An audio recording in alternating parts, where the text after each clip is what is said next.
বিকেলবেলা মেয়ে ঘুম থেকে উঠে দেখো মুখটা কীরকম গোমড়া করে বসে রয়েছে, কেন কোলে নিচ্ছি না তার জন্য। এখানে দেখো আমরা রেডি হয়ে গেছি বিকেলবেলা, এখন যাব একটু ঘুরতে। অনেক দিন ঘুরতে বেরোয় না বন্ধুরা, সত্যি কথা বলছি।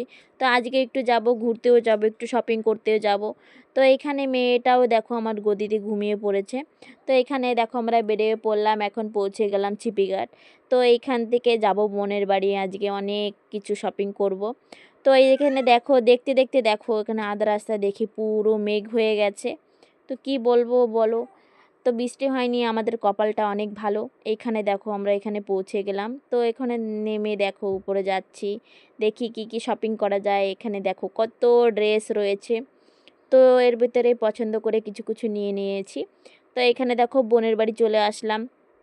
তো একটু ঘোরাফেরা করে দেখো আমাদের টাইমও হয়ে গেছে, এখন যাব ঘরে। দেখো মাম্মাও দেখো মুখটা গোমড়া করে বসে রয়েছে। ছোট্ট একটা মিনি ব্লগ কেমন লেগেছে অবশ্যই কমেন্টসে বলবে বন্ধুরা। টাটা।